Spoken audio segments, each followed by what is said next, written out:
These sort of strange mic getup reminds me of the time my young daughter on an airplane got her headphone wires caught in her braces and couldn't get them undone. And I wasn't sitting next to her, but the stranger who was really doing his best not to completely lose it. In any event, I'm very happy to be here. 1 year ago, the National Oceanic and Atmospheric Administration, NOAA, reported that CO2 in the atmosphere was hovering around 400 parts per million.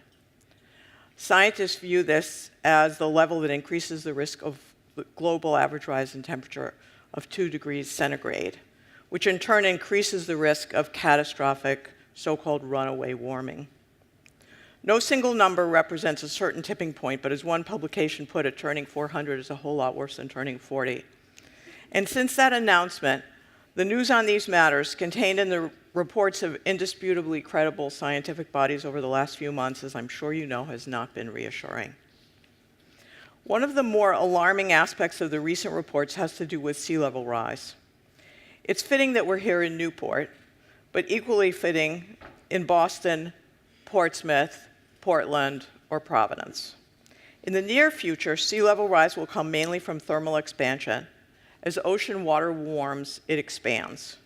But think about ice again. If you have a drink with ice in it, the level of the liquid does not rise appreciably as the ice melts, right? We all know that. But it's a different story if you add ice to the glass. Adding ice does increase the liquid level. And that's the difference between ice melting in the Arctic, which is not a landmass, and on Greenland and Antarctica. Greenland and Antarctica are land masses, and when their ice melts and runs into the oceans, the effect is far different, and again, catastrophic as compared to the effect of thermal expansion and of Arctic ice melt. Estimates of modest sea level rise in the centimeters are related to thermal expansion and Arctic ice melt, and estimates of truly catastrophic sea level rise in the many meters assume melting of the Greenland and West Antarctic ice, in some areas of which the ice is actually melting faster than expected. In light of this context, I'm going to talk about two things: energy efficiency and renewable energy. And as basic as these topics are, and as knowledgeable as this audience is, I'm hoping to cover some material that will be news to at least some of you. So one more bit of context. I'm talking here mainly about electricity. We need to minimize our use of electricity and then decarbonize the electricity we do use, and we actually get a twofer here to the extent that we also electrify our transportation system. By the way, although I can't talk about the DPU's grid modernization order yet because it's in process, others can, I see, I will say that our vision of the modern electric system is that it will significantly facilitate the integration of energy efficiency and also renewable resources. So given this context, let's turn first to energy efficiency. And I may not be the first person here to mention that the American Council for an Energy Efficient Economy has ranked Massachusetts the #1 state in the country for energy efficiency, and Boston the leading city in the country. As you, of course, know, notwithstanding this status, we still have huge untapped energy efficiency resources, even without significant changes in lifestyle. Think, for example, about how over-air-conditioned your office is, how cold your hotel room is when you check in on a hot day, and about the lights your children, or you, leave on when you're not using them, or about the open cooler cases in grocery stores, which the stores say, and believe me, I have asked, they leave open so as not to deter impulse purchases. That always seems to me a little strange in the context of cottage cheese, but I'd like to dig a little deeper into what that unnecessary air conditioning and those unnecessary lights mean in terms of layers of waste. Waste that ends up in energy bills, waste that causes smog and asthma, and waste that changes the climate. First of all, maybe we could eliminate that unnecessary air conditioning and lighting without much sacrifice. Have a look at the attached graphic. not attached actually, at the graphic. Okay. France, Germany, and the UK, countries with lifestyles not wildly different from ours, on average use only about half of the energy we in the US do. Maybe we should start this discussion with the assumption that we could cut our energy use in half without giving up much. I recognize that this graphic includes non-electric uses of energy like heating and transportation, so it's not exactly apples to apples. And by the way, since I mentioned transportation, I can't resist adding that if we slowed down from 65 miles an hour to 55 miles an hour, we'd increase our miles per gallon by as much as 15%, with the associated savings in greenhouse gases and cost. And those of you who have teenage or even older drivers in the family might also appreciate this strategy for other reasons. But getting back to electric energy efficiency, the first level of waste, as I've said, is unnecessary use. And for that, all you need to do is compare us to Western Europe. Think next about the second layer of waste, which comes from conventional fossil fuel generation.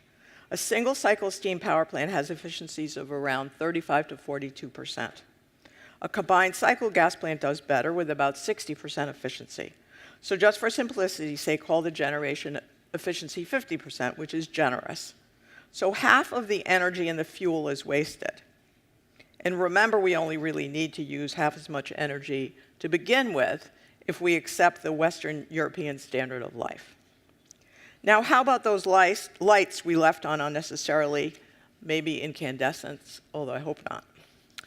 They're at best 10% efficient, but probably more like 2%.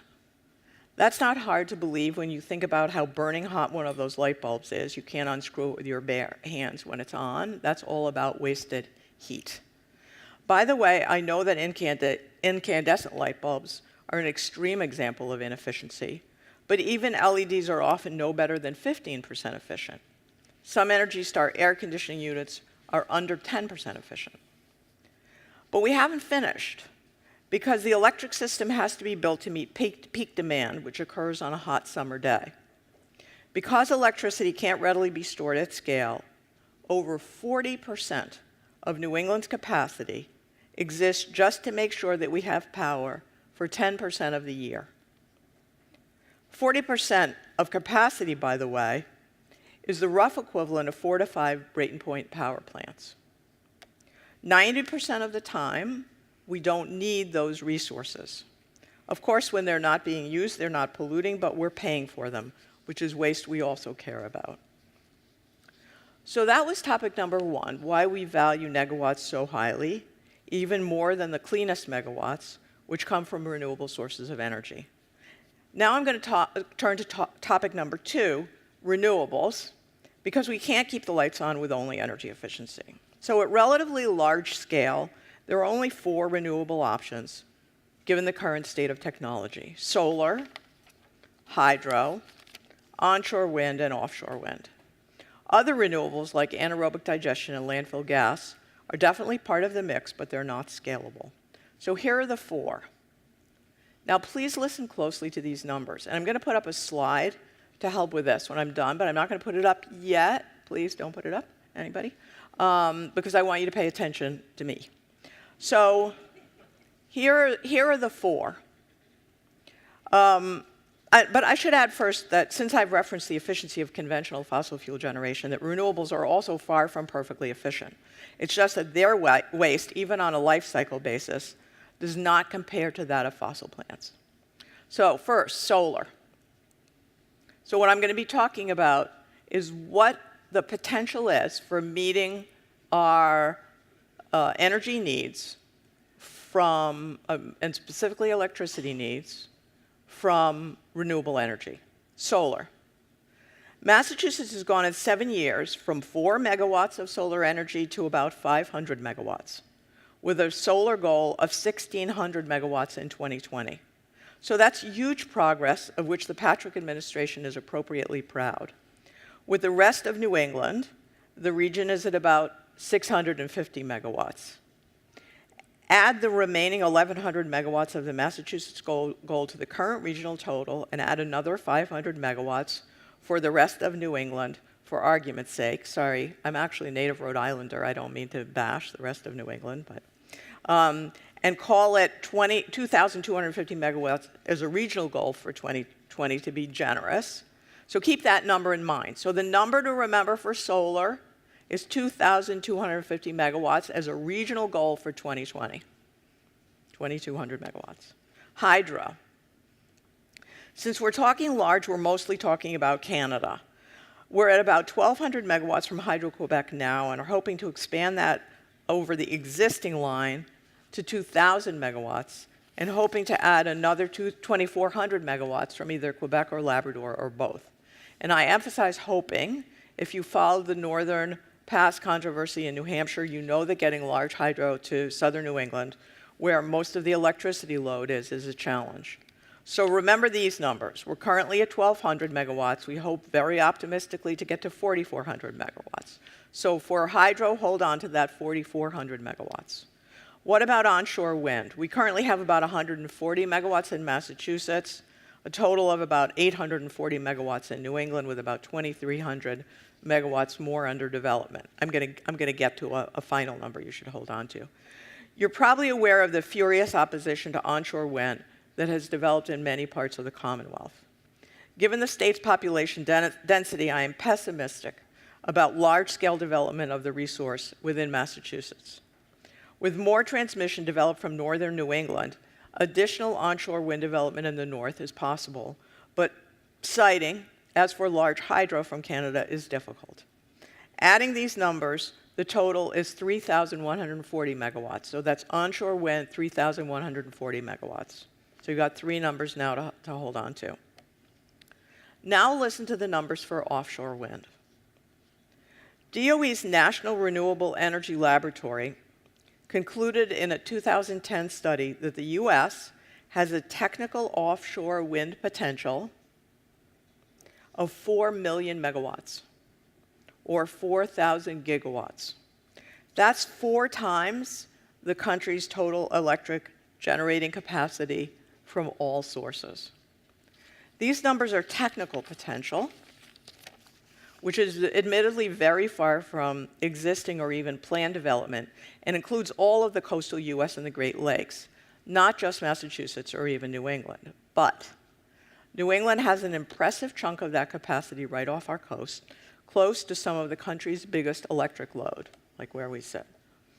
In fact, the National Renewable Energy Laboratory issued an analysis earlier this year that estimates that 5 gigawatts could be developed in the Massachusetts wind energy area designated by the Bureau of Ocean Energy Management and could be auctioned this year. A smaller area off the Rhode Island and Massachusetts coast has already been auctioned to Deepwater Wind, which plans to develop a 1.2 gigawatt project. Including the 468 megawatts that Cape Wind is expected to begin building in early 2015, this adds up to 6,668 megawatts. So 6,668 megawatts. That's the number to keep in mind. That's for Massachusetts and Rhode Island only, while virtually every state along the East Coast is working to stand up this new industry. Now, let's look at all the numbers together and add the concept of capacity factor. Okay, so you all, this is a sophisticated audience. I don't have to explain what capacity factor is, but when you add in capacity factor, given the numbers I gave you already, which is in the third column from the right, the all New England with goals, once you figure in capacity factor for all of those resources, 15% for solar, 90% for large hydro, 30% for onshore wind, and 40% for offshore wind, you get 340 megawatts of solar. That's that's less than the nameplate capacity of Cape Wind alone. And we've done a spectacular job with solar. Large hydro, given the large capacity factor, 3,960 megawatts, onshore wind 942 megawatts, and offshore wind 2,667 megawatts. So the 2,667 megawatts obviously swamps everything but large hydro. But remember, for large hydro, that's probably, realistically, that's as high as we can possibly go. And for offshore wind, that's really just the beginning of the story. So I'm obviously not arguing that offshore wind is easy to site or can be built quickly. Like other renewable resources, it comes with enormous challenges. And it is expensive, and there's no getting away from that. Although I would argue nowhere near as expensive as the failure to address climate change. But it is scalable to an extent that other renewable resources simply are not. Even with these renewable resources added to energy efficiency, we can't keep the lights on at the moment. So just to complete the picture, what are the other options? Is it natural gas, in which the country is swimming? Don't be fooled by all the talk of natural gas as a clean fuel. We've been lulled into thinking that natural gas is clean because its combustion has half the carbon dioxide of coal, and it doesn't have some of the other nasty pollutants like mercury that coal has. But the methane that escapes during the extraction, transmission, and distribution processes has not been accurately quantified. In fact, the DPU has this study underway right now that we're hoping will give us a much clearer picture in that regard with respect to the distribution system. And then there's the hydraulic fracturing issue and the huge historic price volatility of natural gas. Natural gas should be thought of as supplying a window of opportunity to focus on the development of renewables and storage and other energy efficiency measures. Clean coal, there's reason for skepticism. How much does it cost? What's the parasitic energy load associated with the cleaning? How much energy will we use sending the carbon dioxide off to depleted oil wells or wherever else? Nuclear energy is bad. Climate change is worse. But I cannot imagine that we will have the political will to build nuclear plants and new nuclear plants in New England. That debate is largely academic anyway, because we can't build nuclear plants fast enough to solve the climate problem. And I just realized that my time is up, and so I'm going to summarize my message. Getting energy from the generating plant to the light bulb, even if only to half the light bulbs we currently use, or to much more efficient light bulbs, is remarkably wasteful. That's why no strategy for addressing greenhouse gases or other pollution matches energy efficiency. Energy efficiency and renewables will not at the moment keep the lights on in New England, but we need all the renewable resources we can develop in order to minimize the carbon in our energy supply. Given the current state of technology, no renewable resource can begin to match offshore wind in terms of the potential size of the supply and accessibility right off our coast. So if we had windows here, you could see the risk, but you could also see the opportunity. So thank you.